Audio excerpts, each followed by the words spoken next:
Hello again, everyone. I want to take just a moment to talk with you about the final exam practice run, as I'm calling it.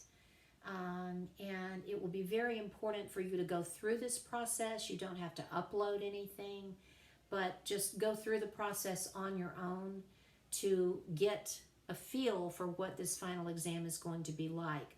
Students who go through the practice run traditionally do much, much better on the real final than those who do not.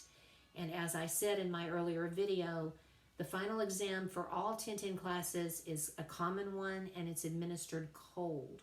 So you will not know what the actual text is until you actually get into the final on the day of. So again, this is why the practice run will be helpful. So please do follow along with me by going to content and then to final exam materials and to final exam practice run 1010. So using both the dictionary definition of the word solitary and the essay written by May Sarton below as your two sources, write a well-developed two-paragraph summary and response essay that adheres to these requirements. An objective summary is a condensed, non-personal account of the main idea and features of a text. We know that, right? So in your first paragraph, which is your summary, you're going to cite the author's name and the title of the essay. You're going to use correct punctuation, so quotation marks around the title of this short essay. You're going to state the author's thesis, the author's main idea.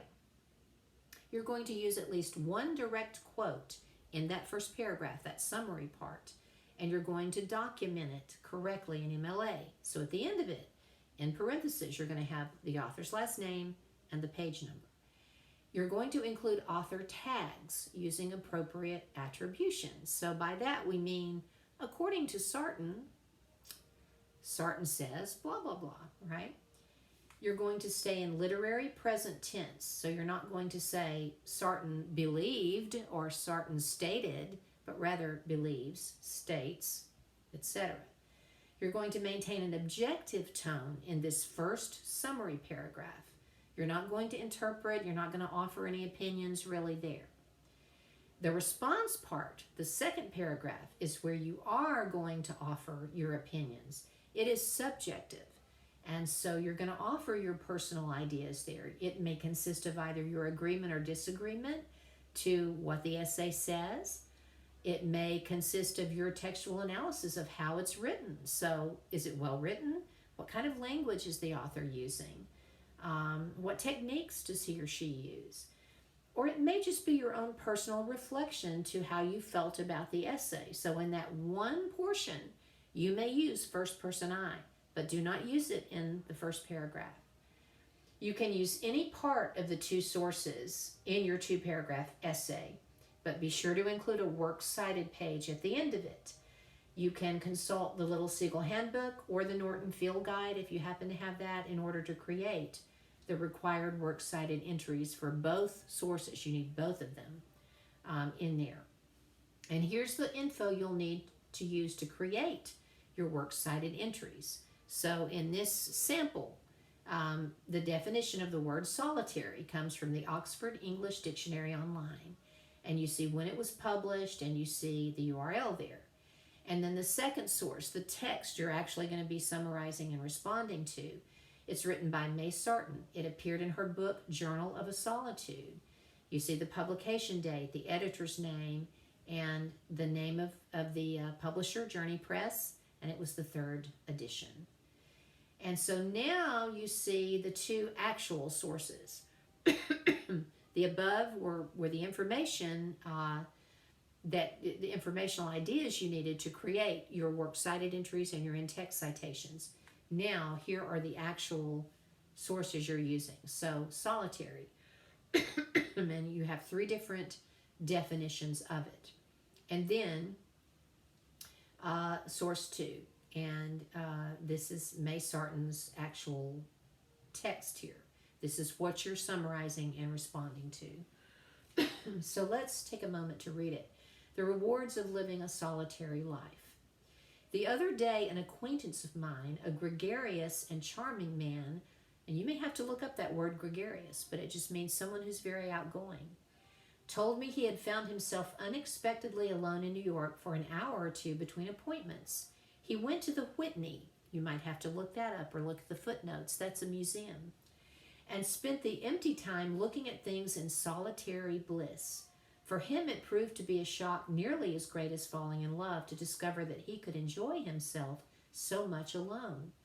What had he been afraid of, I asked myself, that suddenly alone he would discover that he bored himself, or that there was quite simply no self there to meet?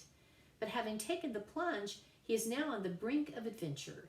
He is about to be launched into his own inner space, space as immense, unexplored, and sometimes frightening as outer space to the astronaut.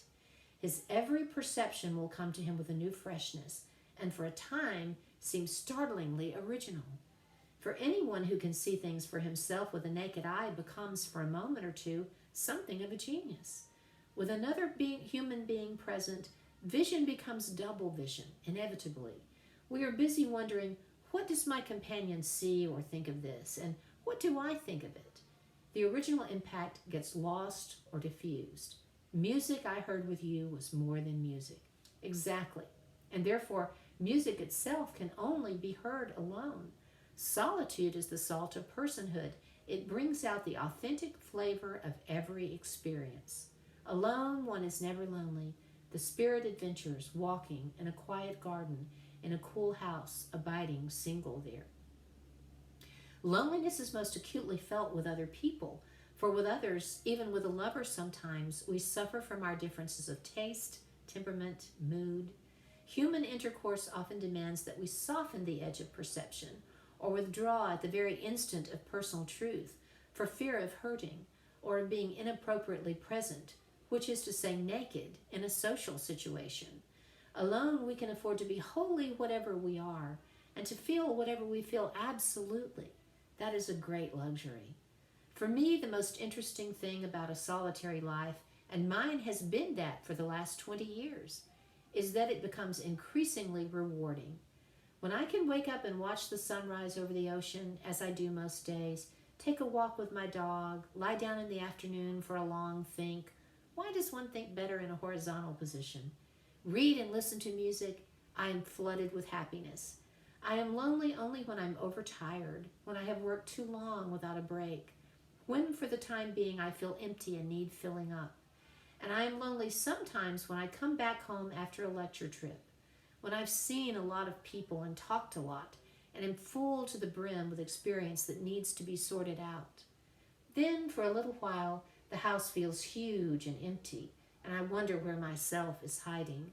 It has to be recaptured slowly by watering the plants, perhaps, and looking again at each one as though it were a person, by feeding 2 cats, by cooking a meal. It takes a while, as I watch the surf blowing up in fountains at the end of the field. But the moment comes when the world falls away, and the self emerges again from the deep unconscious, bringing back all I have recently experienced to be explored and slowly understood, when I can converse again with my hidden powers, and so grow and so be renewed till death do us part.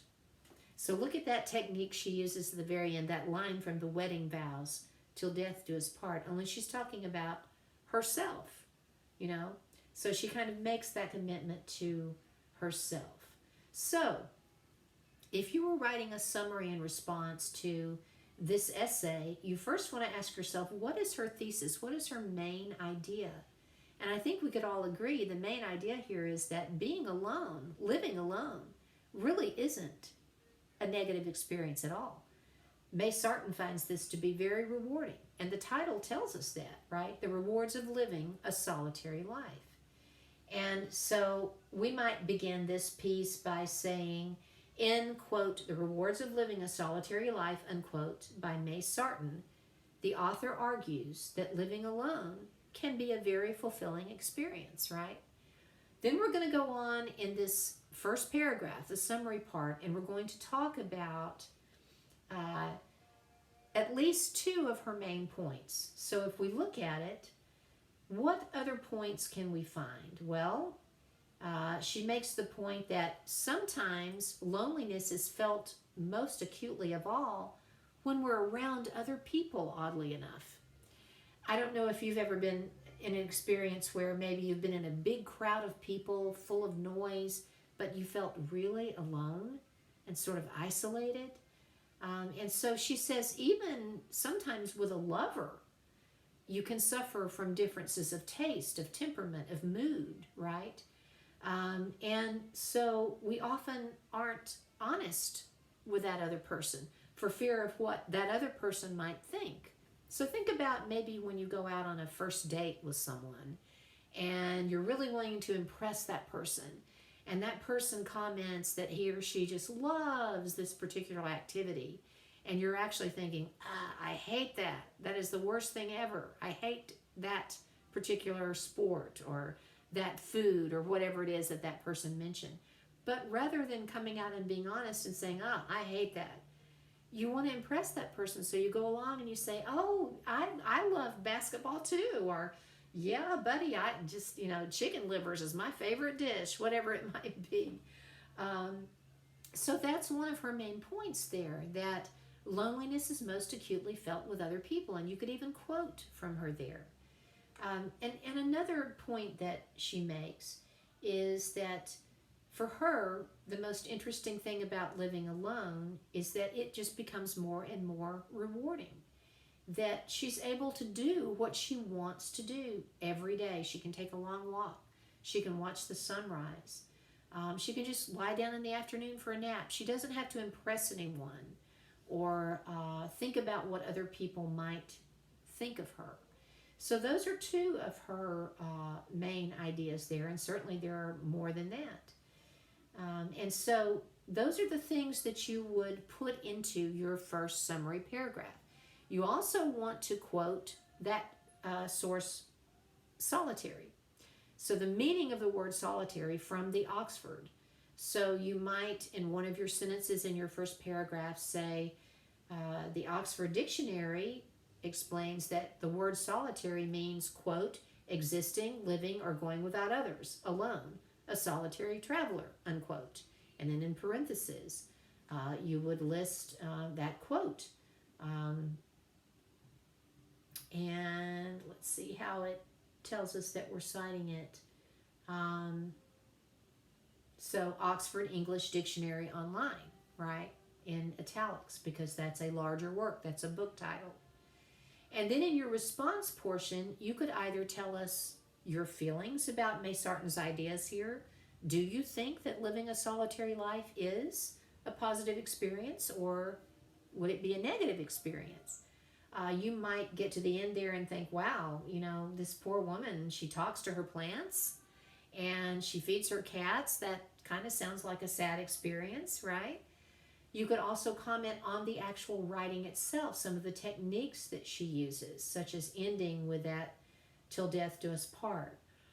Some of the words that she uses that are powerful words, the emotion, the pathos that she uses, the example that she uses about her friend, this outgoing man who is in New York City and has an hour or two to kill between appointments and is just lost. He just doesn't know what to do, right?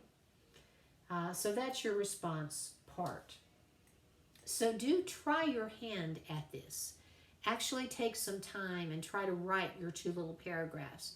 Because again, students who go through that process are going to do better on the actual final exam. So thanks for hanging in there with me, guys, and best of luck to you on the final.